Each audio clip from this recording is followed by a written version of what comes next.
I think I've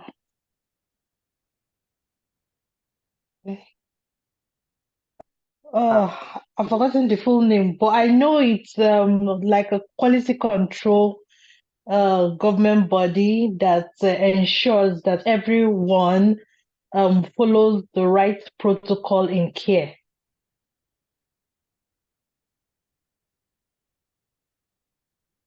Okay. All right, Dana. I don't know about GMC, but I know about CQC. So CQC is Care Quality Commission. Their bodies Okay, their bodies organized to make sure that every care home is either agency, is there care home are in a proper perspective and policies and acts are being put in place. Maybe for example, you want to set up a care home, care quality commission will be in the one to tell you, okay, you have 4 bedroom, this can be used for this cannot be used, and they will give approval, and they also do often checking times in relation with the safeguarding officer at work in place with you. Amazing. Did you just Google it? No. I told you I don't know about GMC. It's what I know I mentioned. Okay. Yeah. So you realize that the CQC plays a major role then, isn't it? Yes. Yes.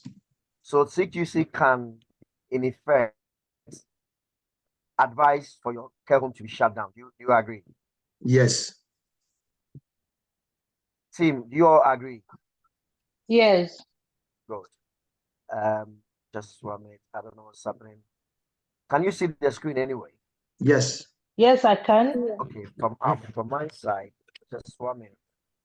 What is happening here?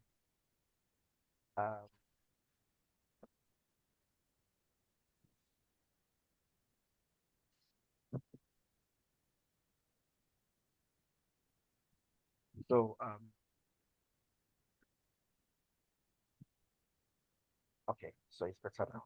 All right, so CQC plays a major role, just mentioned. And then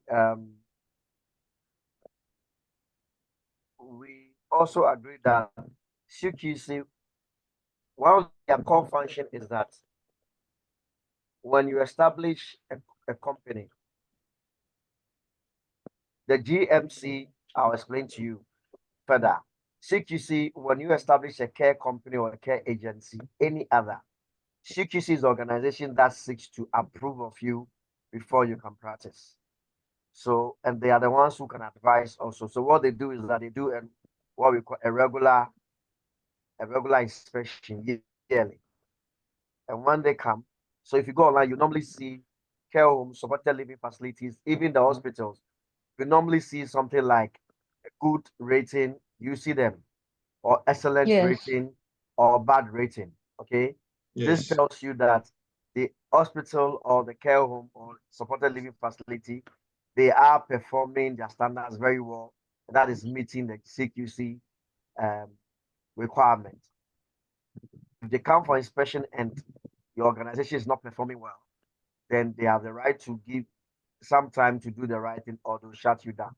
So for those of you who are in care homes, you realize that anytime there's a CQC visit, your managers are always on you. Do you realize that? Yes. They are very particular. They will tell you to do a lot of things right, isn't it? Yes. Yes. Exactly. So that now GMC is just the meaning, or you call them General Medical Council. Okay. Okay. There's all over the world. The land is very, very. Can you hear me now? Yes. Yes, I can. Can you please come again on GMC? General Medical Council. Okay. You can hear me now? Yes, I can. General Medical Council. Okay. So much as the CQC regulates care homes and all that, every professional would have to have a regulatory body that regulates them. CQC regulates all companies under healthcare. However, the General Medical Council regulates the professions, okay? And one of those professions is a medical doctor. Okay, so doctors must be registered under the General Medical Council. They regulate medical doctors. They ensure that they are fit for purpose or fit for practice. And therefore, when a complaint is made against you as a medical doctor to the General Medical Council, they have the right to withdraw your license. All right? Mm. Are you guys there? Yes. Yes. We also have what we call the NMC. You know about that, don't you? The NMC, the Nursing Midwifery Council. Have you heard of it? Yes. Okay, yes. NMC. Yeah, so they regulate nurses. Okay? They regulate nurses. And for that matter, if any nurse is found culpable in any situation, they can revoke their license. Okay? We have regulators like the HCPC. HCPC, they regulate allied eye professional like radiographies. Okay, Yeah. those Okay. are. Did you guys hear what I said, please? Yes. Yes. I'm saying we have organizations like HCPC. Yes. They regulate radiography. You know radiographies, don't you? Yes. Radiographers. I know. You know them, don't you? Yes, we do. Yes. So they regulate those those kind of professions. All right. Okay. Yes. So every profession, dentists have their own regulatory body. So every profession have regulatory body. So you are not on your own. You need to be regulated, and therefore you need to comply with government policies. All right. Yes. All right. Exactly. So you've seen the NIC, the National Institute of Health and Care Excellence. That's not really relevant, but the relevant ones are the ones I've informed you. NMC, GMC, ACPC, they regulate radiographies, they regulate what do you call them? Those who take blood, they offer under them, they regulate all those professions, radiographies, clinicians, or not, they all fall under ACPC. They are the British Medical Association. It's a registered trade union for doctors in the United Kingdom. We spoke about Okay. union, didn't we? Yes. It looks like, just for a minute, something here.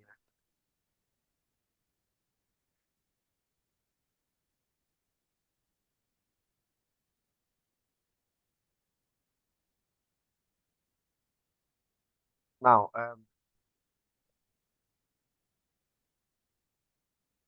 I reckon just 1 minute. I don't know what's happening from our side. It's good.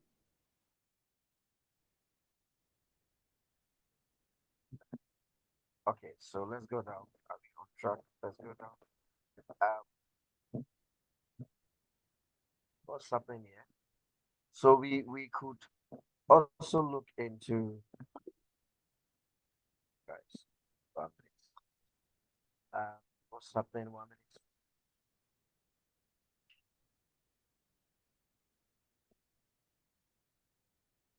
We have to.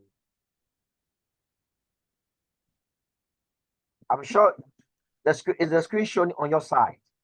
Yes, it is. Yeah.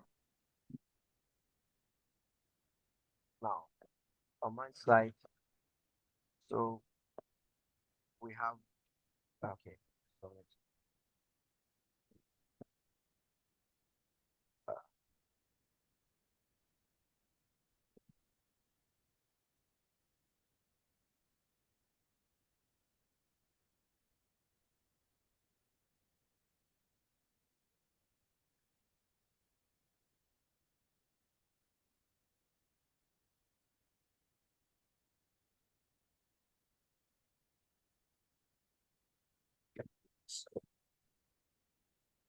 And then, let me ask this 1 minute. Still on mute.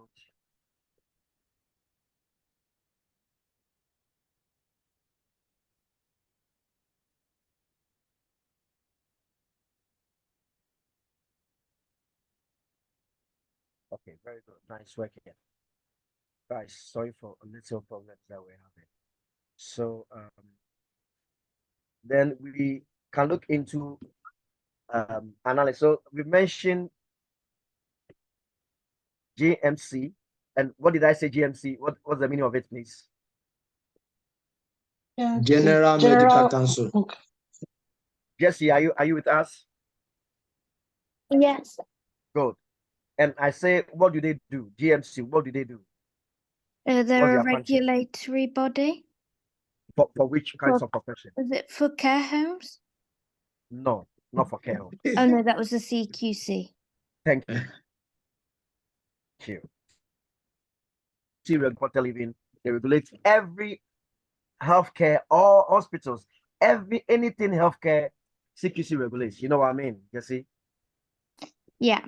Okay, but when it comes to the professions, then you have GMC that regulates the medical doctors, okay? Medical doctors, consultants, and all that. They don't regulate nurses, all right?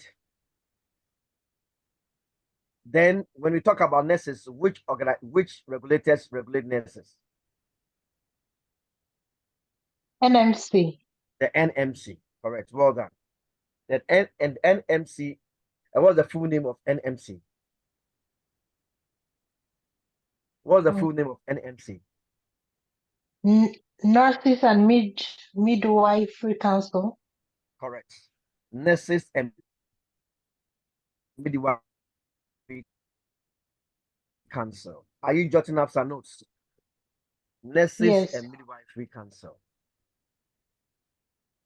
Okay. Nurses and Midwifery Council. Then we spoke about ACPC, did I? Yes, you did. Yes, And what did I say? they their regulate functions on are? radiographers.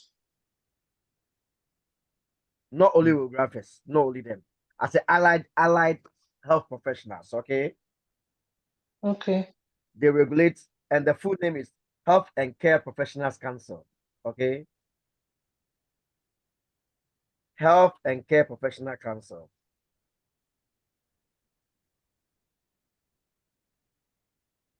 The full name, Health and Care Professional Council. Not only Okay. radiographers. A lot of them. Biomedical scientists, they regulate them. Clinical scientists, they regulate them. Dietitians, they regulate them. Have you heard of occupational therapists? Yes. Yes, They regulate all these people. So anything allied health professionals, they regulate them. So if you go to the hospital, you see all those who do the blood, apart from nurses, they are experts who take blood, from your, those who take blood from you. Have you seen those people? The clinicians, they regulate all of them. Yeah. ODPs, which, thank you, all of them, they fall under allied health professionals. All those professions that support nurses and doctors, they are regulated by the Health and Care Professionals Council. Okay? Okay. All right. Can we crack on? Analysis. Analysis is therefore a detailed examination of elements or structure of something. It is a process of breaking a complex topic or a substance into smaller parts in order to get a better understanding of it. Consider benefit, disadvantage, and pass a judgment on your own rights. So let's look at those impacts in terms of the provision and workers within health and social care. Maintaining safety and quality of provision. The health and safety and welfare of people are a priority. And of course, we mentioned that. A service focused on self-care and support is continually looking for ways to be more reliable and to improve the quality and safety of the service it delivers. Very, very important. Although the profession of care has become associated with a limited associated element of risk of harm to service users. Self-care identifies, prevents, or minimize unnecessary or potential harm. The word is self-care, ensuring that you are more careful and critical about the health care around yourself. In so doing, you are able to protect your clients as well. Okay, therefore, people be kept safe and protected from avoidable harm through appropriate care, treatment, and support. The word is appropriate care. And once you hear the word appropriate care, it means that you are doing them in tangent or in tandem with a regulation that you have available. Okay. Now, ensuring consistency is very important. There's something called continuity of care. Continuity of care is that for those of you who might find yourself in supported living or run shift kind of works, do you remember that if you work in a care home or you work in a hospital, when the morning shifts are about to leave and the afternoon shift staffs are coming, there's something we do what we call handover. Yes. All right. Yes. We do handover. What's the reason why we have to do handover? Why do we do handovers? For continuity. Correct. For continuity. In order to make the next person coming to for shift or the next person in around to know what has been happening and the solution for it. That's the reason we do handover. Jesse, why do you think we need to do handovers? To continue the same care. Amazing. Amazing. To continue the same care. So that because we assume that the morning shift or staff, carer or a nurse or a medical doctor may not know what would have transpired during the day or during the morning, isn't it? In fact, you are the only person who can tell the mode of the service user, isn't it? You are the only person who can tell how healthy the person was, or if the person has been very aggressive. The afternoon staff wouldn't know this. And therefore, if you're able to hand over the client or service users or the patient's mood and other things that happen, it helps the evening staff or the afternoon staff to better understand how to go about his or her normal duty. So it's very important. That's what we call continuity of care. Okay.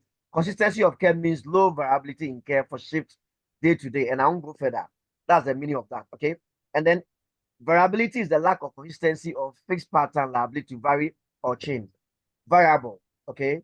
When there's no consistency, it creates variability and is not the best, because if you come to the shift and you have no handover of how the patient feels, maybe the patient lost a relative and she's not in a good mood and you don't know that, and he can even throw water on you, can't you know, because she's already aggressive or not in the good mood. But once you know about those information, it helps you to know about to go about your normal duties and deal with the patient in the best way possible. So it is very, very, very important. So I will therefore entreat you to say that if you go to any job for the first time, you must insist that you need a handover. Okay? Yeah. Guys, can you hear me? Not yet. Yes. I'm saying if you are being employed to a new company, wherever you are being sent for or sent to, when you go there for the first time, ask that you need a handover. Okay? Okay. Okay. Yeah, you need a handover. That is different from orientation and induction. All right? You may have induction, orientation, that is a general, but the client that you might be assigned to, you need to have an handover. All right? Okay. Yes. Okay. In the issue of law and illegalities, if you didn't have a handover, you can have an escape route. But then if you hand a handover, then you have no escape route. Okay? Yes. Okay. Handover is very important. Handing over notes is very, very important. Okay. Now, if we talk about handover notes, what then becomes an important thing that you can, or document that you can refer, even if you didn't have a handover or somebody forgot to give a handover? What document can you refer to know a bit about patient you are going to care about? Can somebody tell me? Your care plan.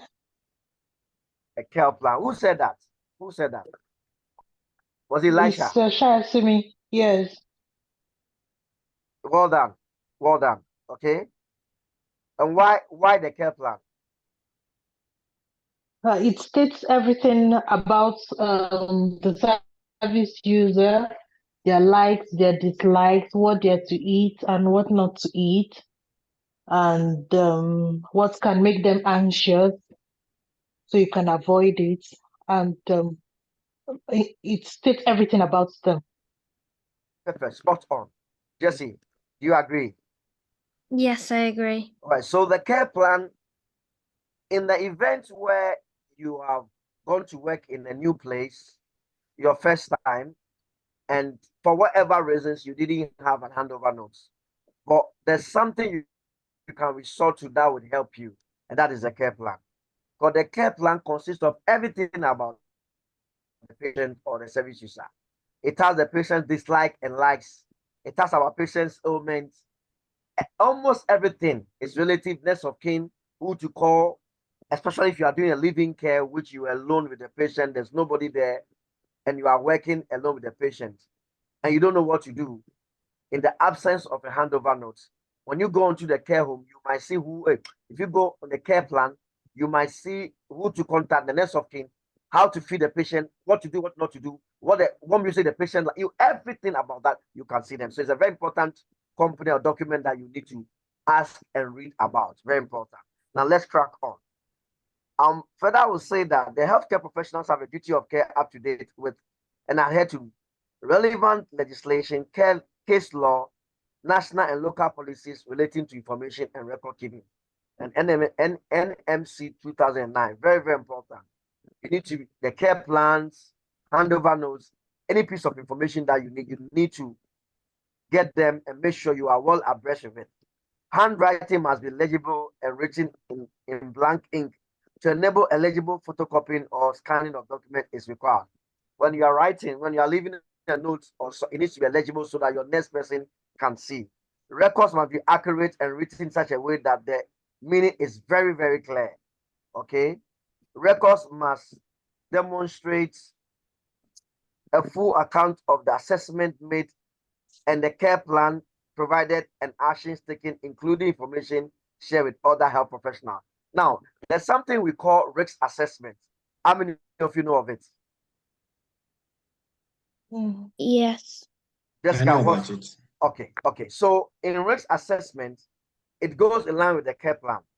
The risk assessments are assessment that care managers or care coordinators would have done before they even have this client on board. And therefore, the risk assessment is to ascertain what may be the possible risks that a patient might encounter. It may be that a patient is on a wheelchair and is a bed-bound patient, and therefore he'll need two people to hoist him up or hoist her up and buffer and all that. So risk assessment will pre-assess all those things and put them in the care plan. And therefore, if you're a carer and you don't read these things, you wouldn't know and you might find yourself wanting. And when there's any breach of conduct, it can lead into imprisonment. Because if the patient falls down and dies, you might find yourself wanting. Okay? Yes. So if you are meant to work with two people and you didn't read about it and you are doing it alone and something happened, you'll be held liable. You'll be held liable. And then lastly, all entries in a record must be dated. Very, very important.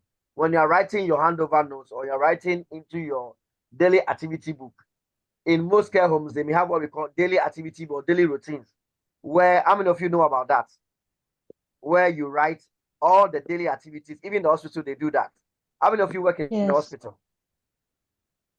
In the hospital, whatever happened during your time of work, if it is, let's say, 2 to 9 p.m., and you are assigned to a patient within a ward, you need to write from 1 hour or 2 hours, you have to write everything that happens. It's called daily activity book. You write everything. That is different from the care plan. Okay? Yes. and you have to ensure that you date them in time. You have to date them in time. In most times, if you've observed, in your handover notes, it must be very clear that people can read. You're not a doctor. So you have to be very, very clear that people can read. And then when you have ended your writings, at the end of the writing, if there's any space in between, you have to do a line. You know about that? No. No. Yes, you know about that? No, I haven't heard Okay. about that. All right then. So you are writing a report or handover. Halfway the sentence, you ended and there's some space to the end. You get what I'm saying? Yeah. You put in your dot points, but from the dot point to the last end, there's a space. You need to do a line so that nobody asks to whatever you are writing. Okay? That space, do you guys understand what I'm saying, or you don't? Yeah. Yes. Do you all get what I'm saying? So that now, if anybody wants to continue with their observation, they won't join with your own. There can be separation. Exactly. And also, again, because somebody can ask something that you are not aware of, okay? So your shift has ended. You've written your report or your whatever happened. Now, on one sentence, on that line, you've ended. So there's a space between where you ended and the last end. I don't know if I get what I'm saying. Yes. Yes. I understand. Jesse, do you understand me? Yeah. Okay, so let me set an example. Do you see what I've highlighted? Can you see? Yes. Can you guys see? Yeah. Is there a space? Can you see? Yes. Can you see the space? Yeah. Yes. Okay, this is what I'm talking about. You've ended, but you didn't end. It didn't cover the whole space, isn't it? Yes. So Yeah. in between your stoppage point and the space, you cannot leave it like that. All right? Same year. You understand? Same year. Yeah. Yeah. You can't leave it like that. In writing in healthcare, you cannot. Okay. Guys, do you understand now? Yes. Yes. Again, here. Is there a space? There is. Yes, there is. There's a huge space. When you have done your report and it ends there, you don't leave this like that. Rule a line, okay? Rule a line, so that nobody can add to whatever you are written. Okay. You understand? I'm being more practical here, okay? Yeah. Yes.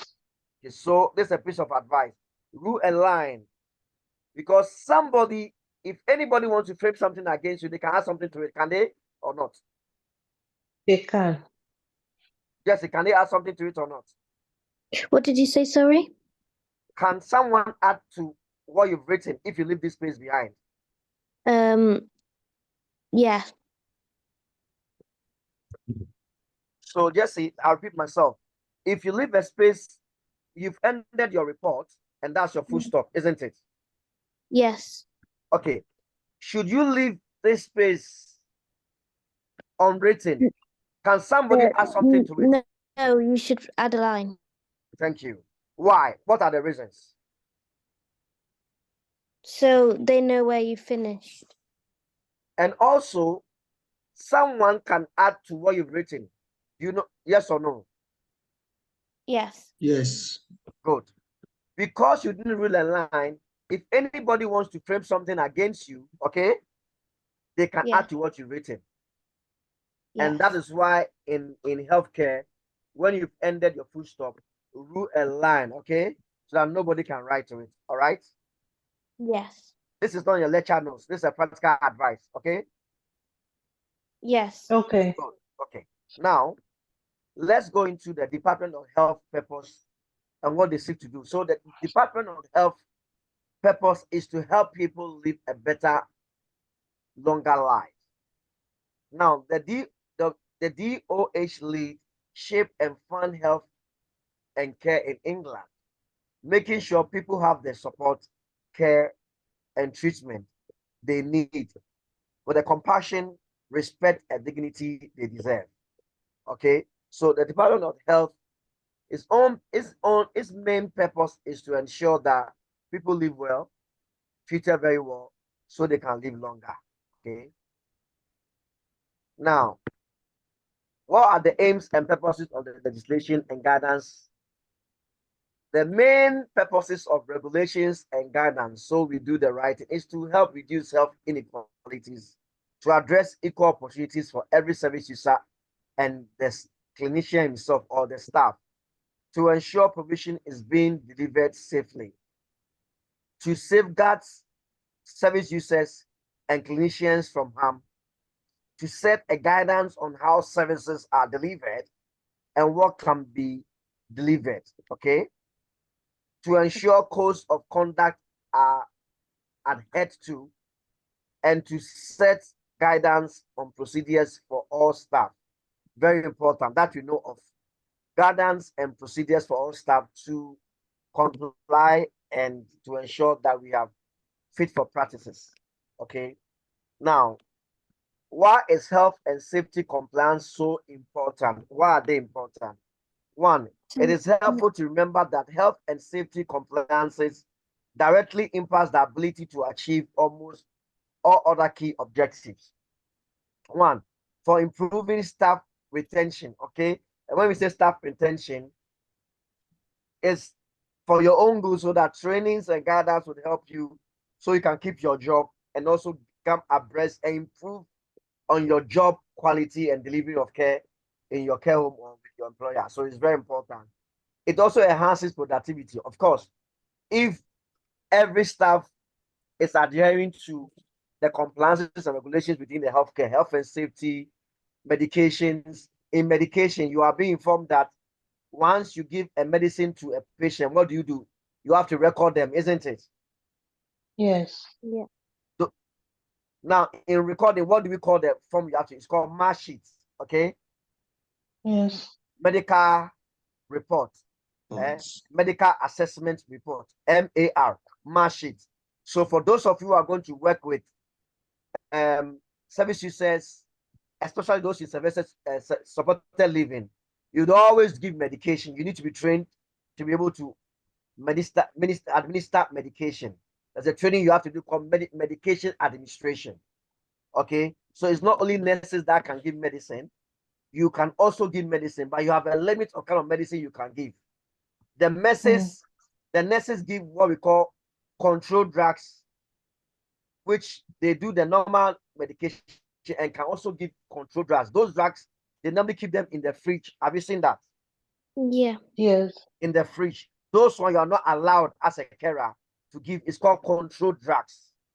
But the other ones like paracetamol, uncontrolled, paracetamol, aspirin, you know, all those ones, okay? Yes. And all that. If you are trained, you can administer those medications.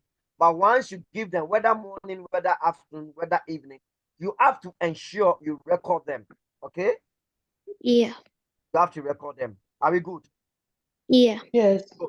Are we good? Okay. So reducing overhead or untimely generation of healthier bottom line, health and safety compliance is essential to sustain. So in a nutshell, I would say that regulations and code of conduct is to ensure that we do the right things to protect ourselves, first of all, okay? And then also to protect the patient is very important, because there are so much legalities within healthcare, all right? Yeah. So much legal within healthcare. And if you don't do the right thing to protect yourself, you find yourself wanting. And that is why everything that you have done during the day, you have to write them down and then sign and then rule a line. You have completed your daily shifts. If anybody comes after you, whatever you did, you have record, you can cover your back. Okay? Okay. Yes. Good. Do you have any questions at all? No, thank you. Any questions? No. Are you sure? Okay, let's proceed. Now, let's look at the impacts. We've mentioned positive impacts that if we do the right things and comply with regulations and code of ethics, it helps productivity, you know, because when CQC comes to your care home and they give you a good rate, it helps the employer, isn't it? And I'm sure that the employer may even give you more money or more salary. Isn't it? Yeah. Because they are always happy. Exactly. But then, if it doesn't go well and it goes contrary, I'm sure you might be, the employer will not be happy, and therefore the business may be shut down, or they may dismiss some carers who may be found not doing the right thing. So that's what we have: prosecution and fines. Fines for the most serious safety breaches are now routinely in the hundreds of thousands. It is true. There's so much increase in carers, nurses, doctors, found themselves wanting, not complying with health and safety and many other healthcare practices, and they are breaching, and it leads to prosecutions and fines. Imprisonment. Individuals can be imprisoned for breaches of health and safety law, with sentences of up to 6 months in magistrates court and up to 2 years in crown courts. Very bad, isn't it? Yeah. And this is why you have to be very careful being a healthcarer. Very, very careful. Okay? Do not, and I repeat, do not do things that would not, because sometimes they are cameras. Okay? Yes. They are cameras. So do not go and sleep at work. You have your break time. If there's no break time, insist that you have a time, especially those of you doing supported living for 12-hour shifts. All right? Yes. You must have a time for break. Olusola, are you there? Look at me, Olusola. I'm with you. I'm with you. I'm following everything. If it's a 12-hour shift, Jesse, Yeah. by law, you need to have a time for break, okay? Okay. If you don't ask and you get tired because of money and you sleep and they get hold of you, you may have yourself wondering, okay? Okay. In fact, in legal terms, if you are doing a long shift, 12 hours, they need to give you some time for 15 minutes break off, okay? Okay. To go for a little walk around, because you are human. Once you stay in a place for a long time, you get tired, don't you? Yes. And therefore, the law says that if you are working in a place for 12 hours, 13 hours, or whatever, they need to, at any stage, they need to give you about 15 minutes, 20 minutes to go for a walk or have a cup of tea and come back, okay? Okay. Yes. Exactly. You might have a 1 hour break, but in between the 1 hour, there should be 15 minutes, 20 minutes break and all that, so that you don't stay in a place for a long time and you don't sleep. Guys, okay? All right. Yes. There may be loss of reputation. Your organization may fail to comply with legislations, and that may lose their reputation, or, like I mentioned, their license. There may be loss of current or potential staff. Of course, you may lose staff and all that. Okay? Then there may be downtime, or loss. We've spoken about this already. Productivity may come down as a result of people not complying.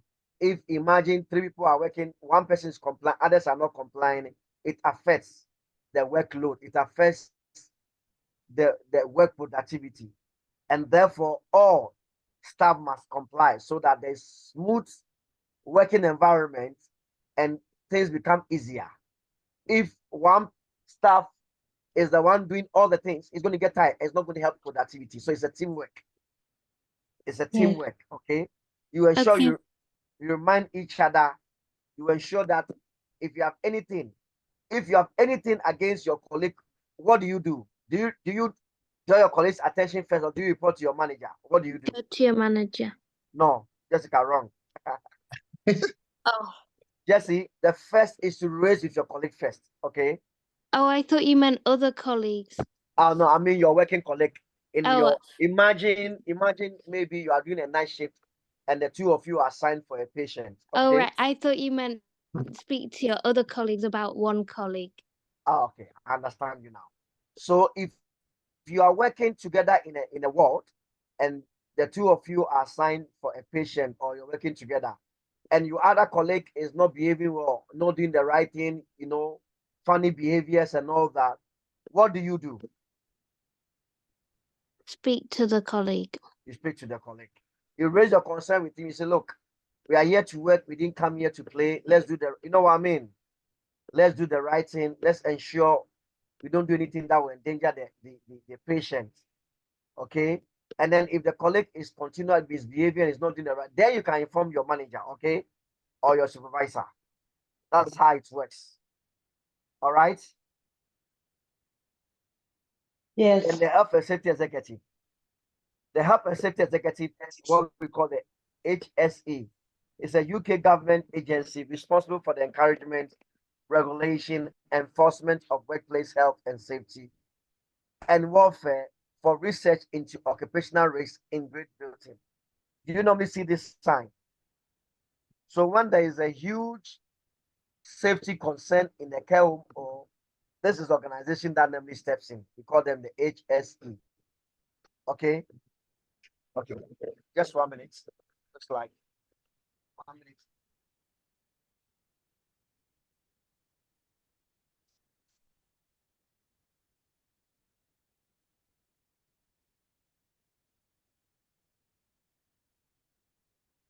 So the Health and Safety Executive is the arm of government that's, are you guys there? Yes. Yeah, it's the arm of government that seeks to ensure that health and safety compliance is adhered to by all employers. Their employers' duty to make sure that you have a safe environment, you have your fire extinguishers in place in terms of fire outbreaks, where do you have to escape and all that. It's the employers' duty, and they need to comply with all this for you. Cost your materials for dealing with patients and all that. Those things must comply with health and safety. Riddle, incident reports, when incidents happen, all those things, whether in a factory, whether in a care home, there must be a way of reporting incidences when they occur. So these are all things that fall under health and safety. Okay. And the wing that deals with it is the health and safety department. Okay. And then we have to look into the implications of failure to comply with someone. The improvement notices. In simple terms, improvement notices are issued when an inspector is of opinion that a person is not complying with the health and safety legislation. So, if a whistleblower blows an alarm in your care home or in a hospital that the staffs or management is not complying with the health and safety regulations, an officer or inspector will be assigned to your organization. And then when they come and do the inspection and realize that indeed you are not compliant, they'll give you a notice. Okay. The Yes. improvement notices are used to ensure that statutory standards for health, safety, and welfare are compliant with and will specify the time of period for compliance. It may even be a food hygiene problem. Probably the care home are not complying with food hygiene and how to prepare the food, and the patients are getting sick and all that. And once it is reported, they will have to give you a notice first of all to improve your services. They won't shut you down, but there will be a notice that will be raised again. Even in our normal homes, there's a government company in the UK called Cadent Gas. Have you heard of it? CADNT. Okay. Now, what they do is that when there is a gas leakage in your home, and probably you are not home, you are not aware of, and a neighbor reports that they can sense gas smelling in your home, Cadent, CADNT, that organization, they have the power backed by law to close your gas pipes in your home or cut it off. How many of you have witnessed this before? Sometimes they'll come to your home, they'll leave a note and say your gas has been turned off. Call us. Have you seen that before? No.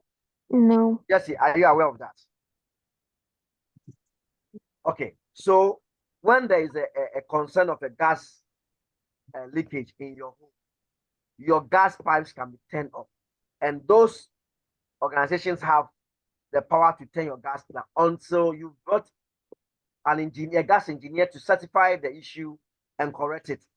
Then you can turn back your pipes on. Okay, your gas pipe. It's called Cadent. You can check about the Cadent, CADNT. Okay, they do all those things. So these are things that you need to know. Okay, then prohibition notices. A prohibition notice deals with more serious type of enforcement notice. A prohibition notice will be served if an inspector believes that the activities being undertaken involve risks of serious personal injury. Like an improvement notice, the prohibition notice must clearly specify the defaults that have allegedly occurred. Very important. What has occurred in the care home? Okay, what has happened? What caused the issues? Okay, unlike an improvement notice, however, it will prohibit the continuation of any offending activities until the issues are fully resolved.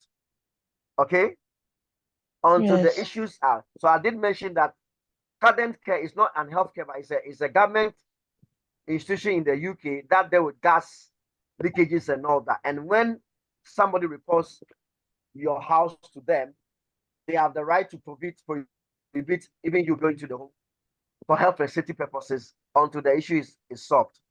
And guess what? These things you are mentioning are nothing to do with DBS, but DBS is there also to protect the patients and services against unfit carers who don't comply with policies. So if you are not lucky and you sleep on duty and it's reported that your patient falls down or gets harmed and your employer refers you to DBS, if DBS investigate and they find you wanting, they can bar you. You know what is bar? They can bar you. They can bar you from working as a healthcare. And we spoke about the effects of non-compliance. Staff should be updated regularly. Why do you think that every year you need to? Why do you think every year you need to have a care training? To keep up with staff knowledge and make sure they carry on doing procedures correctly, and also to update staff on new policies and new procedures. Amazing. Olusola, what would you add to it? The essence of the reviewing your care training is, number one, is to let you know some of the mistakes you are making when you are on the shift, so that when you go for a review of care training, you can quickly notice it. Because going for the initial training, you'll have been doing some things and nobody noticed you, and God is just trying to save you. So when you go for your review of care training, it will expose you to these things you are doing wrong, and you need to do the necessary correction. Amazing. Amazing. And what else? Elisha, would you want to add something to it? Yeah, just as Olushola has said, it's true. When you go for the care training at first, it's a new field to you, and you just go through it, just trying to get the knowledge.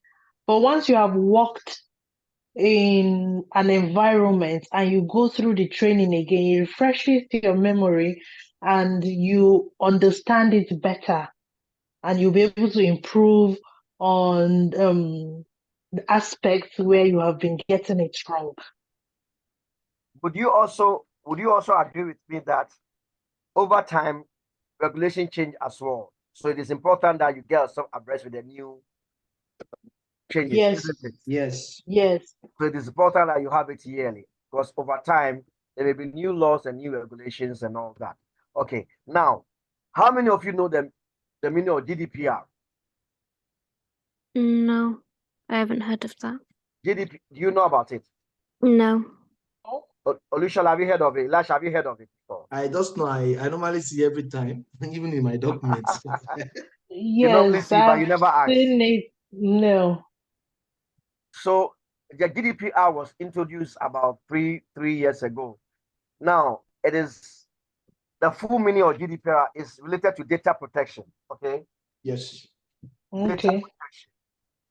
Now, yes, 5 years ago, your employer could just share your information to any other person without you not being aware. Okay. Yes. But the law changed that anything that they do, they have to seek your consent. So if you realize when you are applying for a job, they normally you have to fill a form where they seek consent. Have you seen that? Yes. Yes. Exactly. They have to seek your consent. So that's what we call GDPR. Okay, it's the meaning General Data Protection Regulation. Yes. Right? Yes. Yeah. General Data Protection Regulation. All right.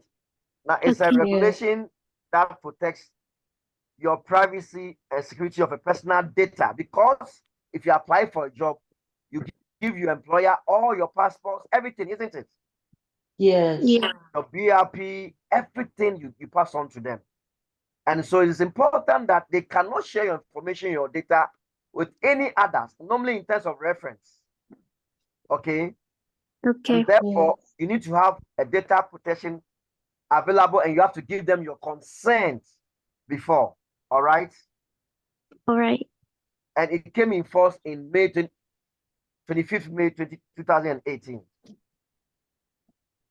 All right. Okay. I want you to Yes. write it down. You need to know this, okay? GDPR. GDPR. Yeah, GDPR, yes. General General Data Data Protection. Protection Regulation. Yeah.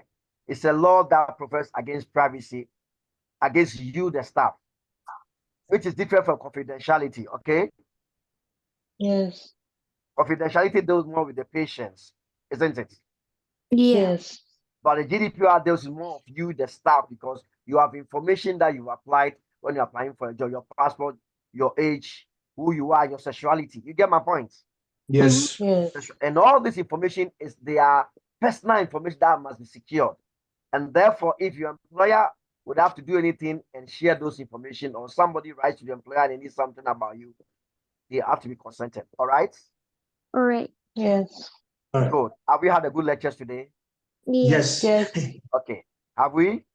Yes. If Yes. you're happy, if Thank you're happy, you. clap for me. Clap for me if you're happy.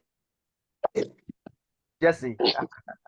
So we've had today's lectures and we've ended. Do we have any questions at all, please? No, thank you. Any Yeah, I questions have at all? one. I have one. Go ahead.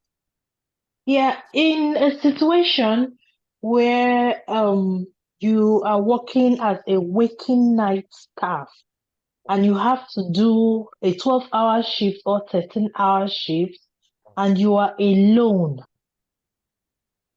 it might be difficult to get a break, especially if you have a service user who hardly sleeps at night. So you might be awake throughout the night and may not have an opportunity to rest for even 30 minutes or Yeah. an hour. Yeah. So normally is that Elisha? Yes, it is. So normally, and for those of you who are here, normally on a working night shift and you are alone, you normally in your contract, you normally will have Yes. something called unpaid break. You need to read your contract very well. Yes. Okay. One, they say unpaid break, then you have no excuse. All right. Okay. Okay. So it all boils down to what has been communicated to you and the records. You need to be reading, you need to ask questions. Because if it's an Okay. unpaid break, it means that you cannot go for break, isn't it? Yes. And therefore, if you sleep, if you sleep, because the word is a waking night, you cannot waking, okay? Waking night. So waking night, it means that you cannot sleep. Okay. Guys, do you understand me? Yeah. Yes. You Yes. cannot sleep because there's nobody there to even relieve you, isn't it? Yes. So Yeah. if you, I know most carriers do sleep because nobody is there. But if should you sleep and your patient falls down or something happened to them, you'll be fine liable. Yeah. So therefore, you need to ask if it's a working night, you cannot sleep, because if they are not paying for your break, you may have 10 minutes, 15, but it all boils down with the assessment of your patient. Do you understand me? Yeah. Yes. Your assessment of the patient will have the risk assessment. So, Elisha, normally you have to read the care plan, okay? And make Yes. sure that if your patient is a bed-bound patient and cannot do anything, it means that you have to be around the patient all through the period that you've gone to work as a working night, okay? Yes. Yes. Because if he has a serious harm, if the patient, like in mental health, there are patients who cut themselves with knife, you know about it. Yes. What we Yes. call self-harm. You can Yes. never go and sleep. You have to be sitting down, Awake. awake. Guys, Yes. have I given a good explanation? Yeah. Yes. Yes, So you're always right. ask questions. If it's on Okay. paper, you cannot sleep. You cannot sleep. Because probably they are even paying for that for you. Do you remember? They might even pay for that, so you cannot sleep. So you have no excuse.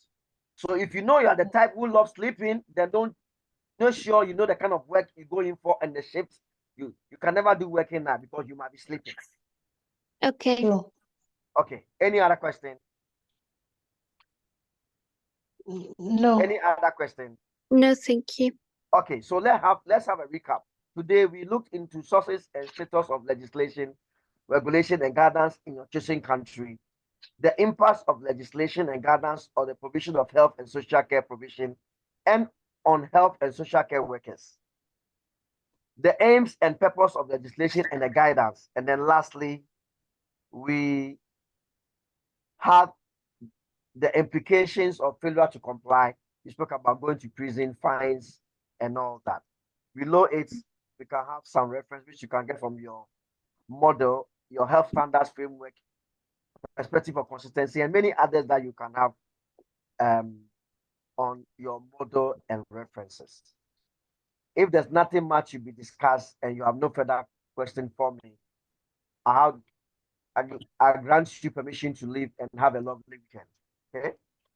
All right. All right. And you too, Thank Daniel. you. Bye-bye, Daniel. Thank you. We see you on Bye. Saturday. Bye Say bye. it again. We see you on Saturday. Yes, leave your comments, your lecture, leave your comments in the chat room. I want you to leave your comment. They need feedbacks from the lecture, from students. So Olusola, leave your comments. How interesting the lectures was. Leave the comment on the chat room, okay? Elisha and all of you, okay? I want you to Okay. leave your comments, okay? Comment on the chat, okay? All right. No All problem, right. Daniel. Okay.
Thank you. For those of you who are leaving, Aisha, you can leave your comments as well, okay?